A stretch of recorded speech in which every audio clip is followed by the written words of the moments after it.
Beautiful day, y'all. Hi, I'm Julie, Mama Jules Marshall, and this is Mama's Farm Living Sober,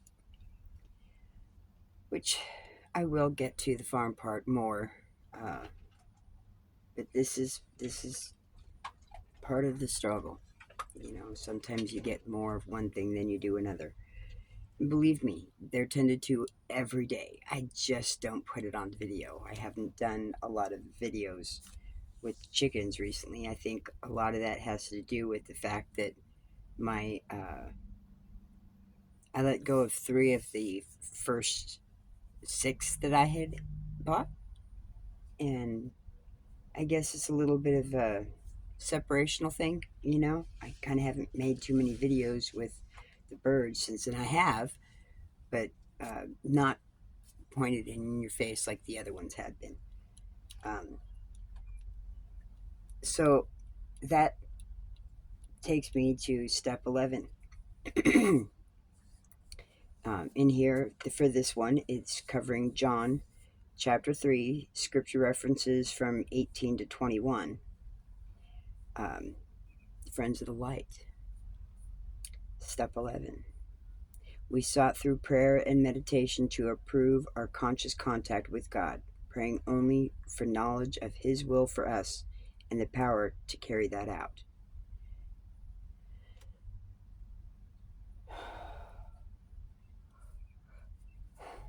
Hi, I am autistic, and that was a stress anxiety relieving yawn. I'm not tired. It is morning. I have had plenty of sleep. As you will come to understand, there's a lot of similarities in what we are, and that is special. We are children of God. I have to take that up for a little bit. Um,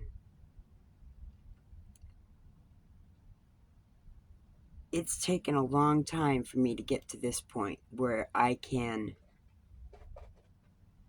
stay my mouth a little bit better. I think for my thoughts a little bit more. Uh, and this is reflective in myself. I'm not, I am the same individual I was back then, but I'm not the same spirit that I was back then. Different demeanor, different temperament, different soul, different feeling, in that I've grown. I've gotten better living like this than I was ever before. I'm more understanding of what Jesus wanted now in this day and age.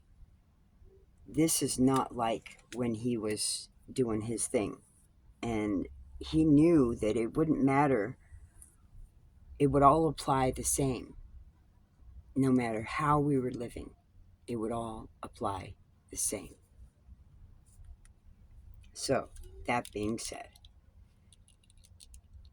let's get into this. And I'm reading out of the Life Recovery Bible. I have, well,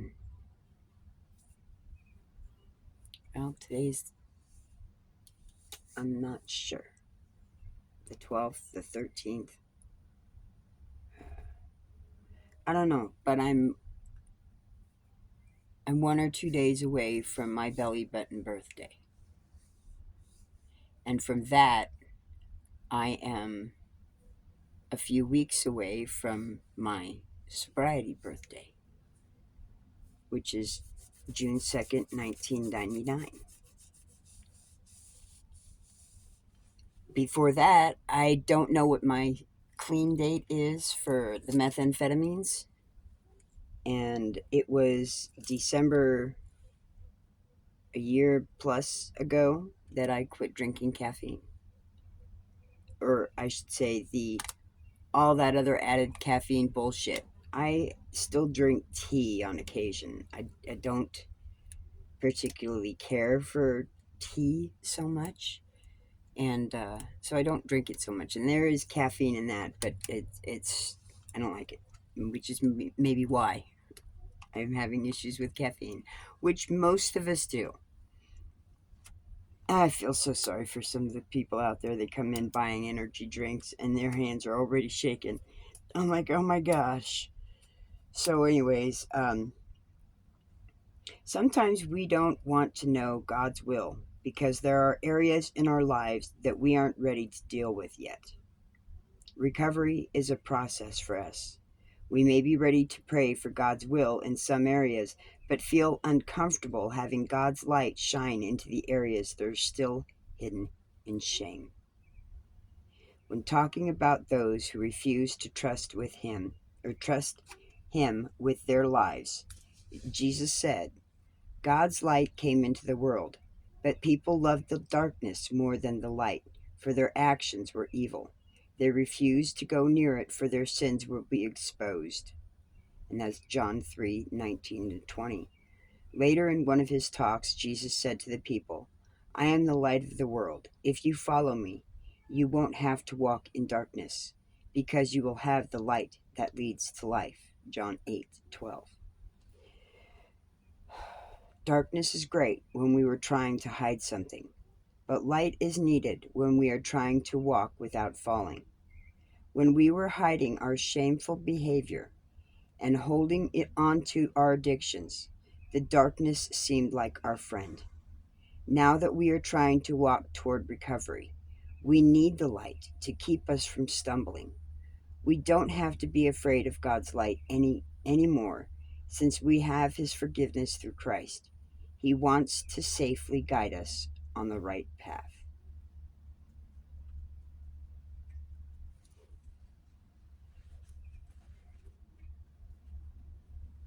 My friends, I share this with you because I feel it necessary to break that anonymity. I don't feel it's good to have that anonymity anymore. When the 12-step program in AA was first developed, it was a terrible taboo to be an alcoholic, to be a drunk, and to be known about it. So the anonymity back then was necessary. Now is time for a revised edition, and that is, I'm not anonymous anymore. I'm an alcoholic in recovery. And I've got 27, almost 27 years recovery, depending on when you see this video. In this day and age, with so many people out there, it is more you want to be a part of it. I don't want to be a part of it. I want to be a part of what I am with other people. But how do I know who they are if they're not willing to open up and say it? And they're not willing to have more events that are not wrapped around alcohol or drugs. There's not enough of that. It's widely promoted to do all the other shit. But what is promoted and advertised about things that are done in sobriety? We need that.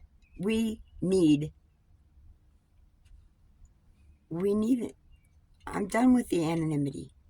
So I'm here for the change of that. We need to break that for the most part. It's by choice. I'm not forcing it on the meetings and I'm not forcing it on the clubs. What I'm saying is I'm breaking that stigma of anonymous. I'm not anonymous anymore. I don't want to be anonymous, and I haven't been. I will loudly share it from the rooftops because why? I believe in Jesus Christ. And for that, I know I'm sober. And for him, I know I'm forgiven. That's the way it is. And I'm going to shout it. So I'm shouting it. I'm saying it. This is the light. You know, call it like a lighthouse beacon on the freaking Rocky Mountains, okay? Some of it's going to be seen, but some of it's not because there's nothing back there but mountain range, okay? Blockage. But that is out there in the valley, they can see it. So I'm going to shine for it. Now I'm ready. I know it's time because the the owners have changed the zoning for this property. So I can't stay here any longer. They're going to start building on this section of the property, like first. So I have to leave. And in that light is going to be on a journey. And this is all going to be on YouTube. I don't really post much on Facebook. I've been off of it for a very long time. I am not happy with the platform of it, and how just miserable it is. It's such a lie. It's such a lie. People talk about shit on there and they boast about themselves, and you know, they lie about themselves and their lives, and it's just bullshit. So I don't want anything to do with it, really. I'm trying to put my stuff out there, but considering it's, YouTube link type deal, they want their reels and stuff done, so they don't really, you know, do much on it. So it's more along the lines of, when people I know, don't necessarily know, but I know that are real people and not with some fake fucking account that just started 3 days ago, um, or even, a short amount of time, unless you're young. And even then, I don't know. I'm not doing it. So if you haven't been on for a long time and have a history with it, I ain't gonna accept that friend request. I'm that cautious. I'm not in it to win popularity. Okay, I'm not. That is not what I'm about. I am in this to share my experience, strength, and hope with anyone who wants to listen and learn. That's it. Now, I would love to see it blow up, in the sense of, I want to see how many people are actually clean and sober and are going to benefit from this. If you have sobriety time, you have clean time, like and subscribe. Because right now, I know there are a shit ton of people out there that are clean and sober. And this doesn't seem to be going very far, very fast. So I'm going to go make some business cards and start going to meetings and start passing it out. And I'm going to start sharing what I've just shared in a 3-minute time span for people to understand. We need to change this. 60, 70 years ago, when this first started, anonymity was necessary. Now, no, not so much. I want to know where I can go to enjoy myself, to enjoy the company of others who are like minded individuals who, yes, are pissed off with the way fucking society is gone and is willing to do something about it. Change it. Stop being a dampered light and start letting your light shine. Start letting other people see that sobriety is fucking cool, okay? It's fucking awesome. I enjoy it, and it's spreading here because they see how I am every day. I'm not going to stand back. I'm not. I'm done. I use words that have meaning. Okay, I don't sit there and use derogatory words over and over and over again, that it just becomes idiotic. I don't. And I'm not. I won't. But I'll say fuck a lot. Period. It is what it is. I sometimes say shit. I should be saying shit a lot. Shit, shit, shit, shit, shit, shit, shit. Connect the dot with the shit. Um, And with that, I'm going to address some of the other individuals that I know have been watching some of my videos, more shorts. Uh, I'm healthy. I'm clean. I'm not sick. And I have chickens. And I have chicken poop. But y'all don't know what chicken poop does and how it is. So, your prejudice is because of the ignorance that you have in not having the knowledge of what chicken poop is and does. Period. You haven't been around it. You don't know what it is. You don't know how it is. Period. You've never experienced it. Okay? There's some definitional words here that it really bug me too, and I'm going to vocalize it right now. The differences between sympathy and empathy. Sympathy is you have not experienced it, but you can understand because of somebody else's experience where you might be coming from.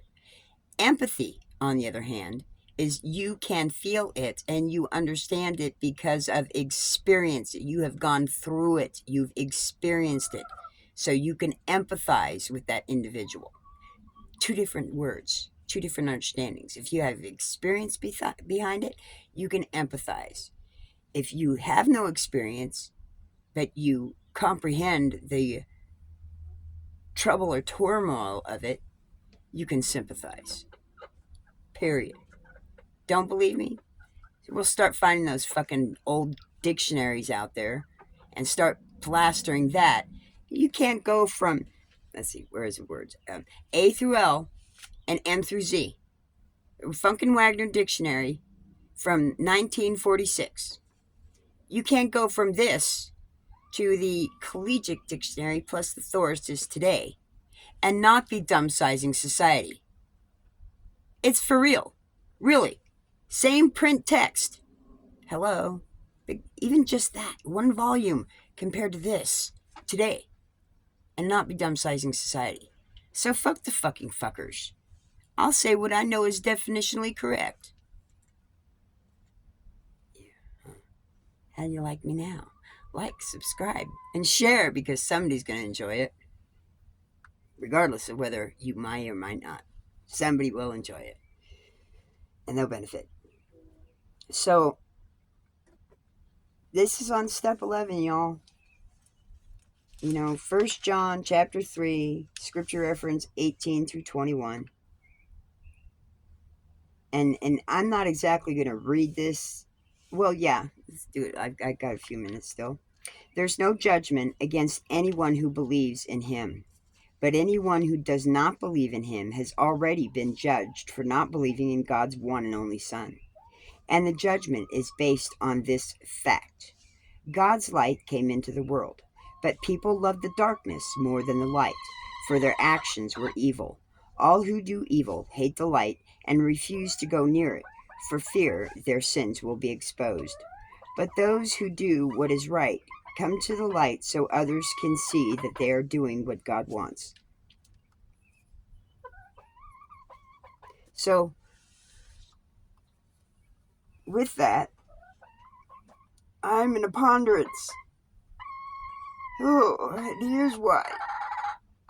I am living in Denver District 1 Police Department.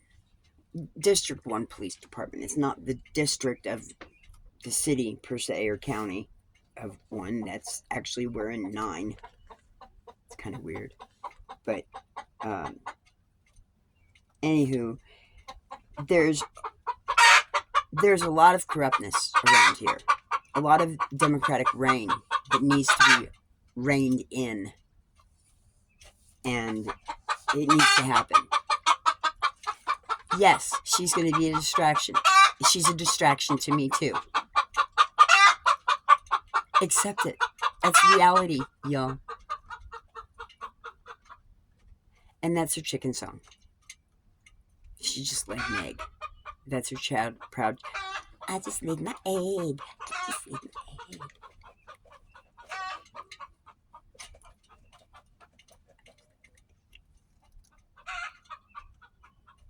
She's happy for herself. She just laid her egg. So, this is my world. And this is sobriety. And I'm good. I am better than I've ever been in my entire life. I am healthier than I have ever been in my entire life. Seriously. I'm 56 years old. Almost 57. This is going to be really hard adjusting this time. This freaking number. I don't like it. I don't like it one bit.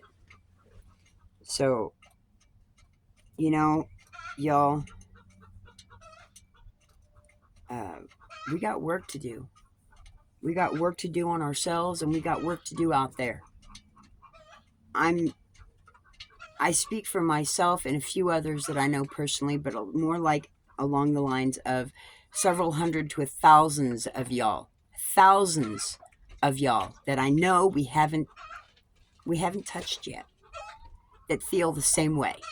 Fuck this shit. Okay?